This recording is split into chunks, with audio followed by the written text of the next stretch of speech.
اس مسجد کی 6 ایسی بڑی خوبیاں ہیں جو اس کو دوسری تمام مساجد سے ممتاز کرتی ہیں۔ محترم ناظرین، السلام علیکم ورحمۃ اللہ وبرکاتہ۔ آج کی اس ویڈیو میں ہم آپ کو دارالعلوم ندوۃ العلماء کی اس عظیم الشان مسجد کا نظارہ کرائیں گے اور اس کی مختصر تاریخ، تعارف اور اس کی خوبیوں سے بھی واقف کرائیں گے۔ اس کی مختصر تاریخ یہ ہے کہ آج سے ٹھیک 95 سال قبل 1351 ہجری میں اس کا سنگ بنیاد رکھا گیا۔ اس کے بعد اس مسجد میں 3 مرتبہ توسیع ہوئی۔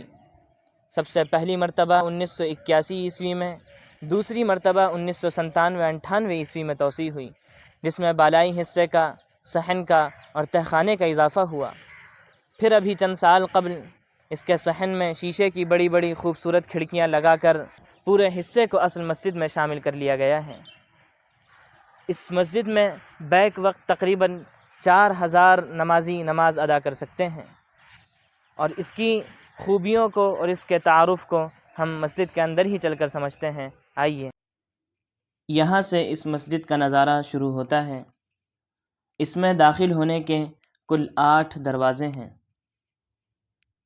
یہ زینہ ہے اوپر دوسری منزل پر جانے کا، اور اس طرف ہے تہخانے میں جانے کا راستہ۔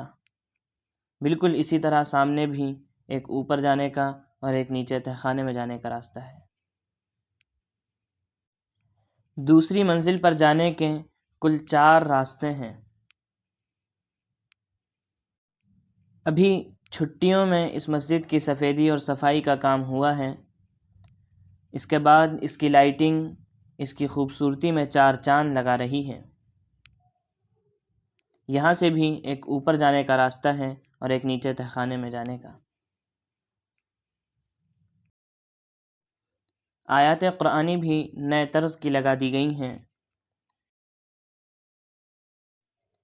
یہ وہ ممبر و محراب ہے جس کو ائمہ حرمین شریفین اور امام مسجد اقصیٰ کی امامت کا شرف حاصل ہے۔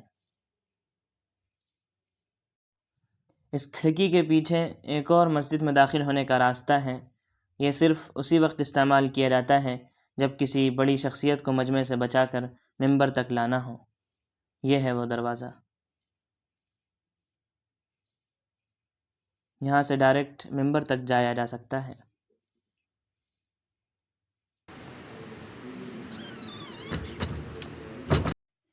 اسی کھڑکی کے سامنے اکثر حضرت مولانا علی میاں رحمہ اللہ نماز پڑھا کرتے تھے،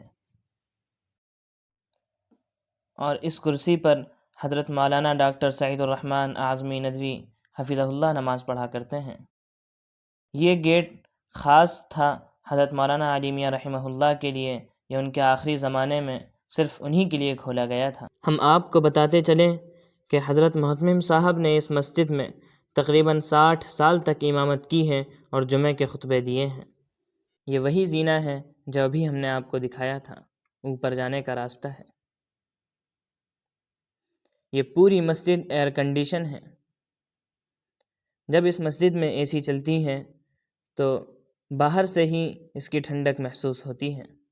نیچے کے پورے حصے میں کل 36 صفیں ہیں اور تقریباً 1600 افراد نماز ادا کر سکتے ہیں۔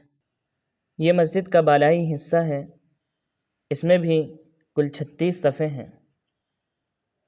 ایک صف میں بآسانی 40 سے 45 افراد نماز ادا کر سکتے ہیں، اور پوری مسجد میں تقریباً 4000 افراد بآسانی نماز ادا کر سکتے ہیں۔ یہ زینے کے اوپر کا حصہ دوسری مرتبہ کی توسیع میں تعمیر کیا گیا تھا۔ جب یہ مسجد تعمیر نہیں ہوئی تھی اس وقت نماز دارالعلوم کی مرکزی عمارت میں عباسیہ ہال کے اندر ہوا کرتی تھی۔ یہ مسجد کے پیچھے کے حصے کا تہخانہ ہے۔ اس مسجد میں 4 تہخانے ہیں، ایک آگے کے حصے میں اور ایک دائیں جانب، ایک بائیں جانب، ایک پیچھے کے حصے میں۔ مسجد کے دائیں جانب یہ مہمان خانہ ہے۔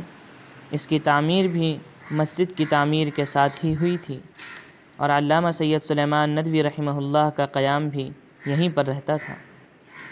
اس مسجد کی 6 ایسی بڑی خوبیاں ہیں جو اس کو دوسری تمام مساجد سے ممتاز کرتی ہیں۔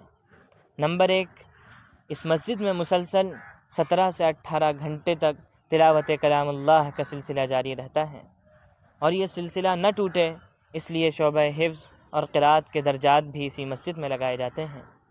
دوسری خوبی یہ ہے کہ یہاں پر ائمہ حرمین شریفین اور مسجد اقصیٰ کے امام نے خطبے دیے ہیں اور امامت کی ہے۔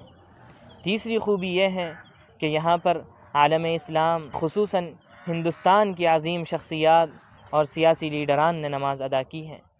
چوتھی خوبی یہ ہے کہ یہاں پر ہر جمعے میں حالت حاضرہ پر نیا خطبہ ہوتا ہے۔ پانچویں خوبی یہ ہے کہ یہاں پر اساتذہ کرام امامت کرتے ہیں۔ چھٹی اور بڑی خوبی یہ ہے کہ یہاں پر تمام مسالک اور مکتبہ فکر کے افراد شانہ بشانہ کندھے ملا کر ایک ساتھ نماز ادا کرتے ہیں اور کوئی کسی کو ترچھی نگاہ سے نہیں دیکھتا۔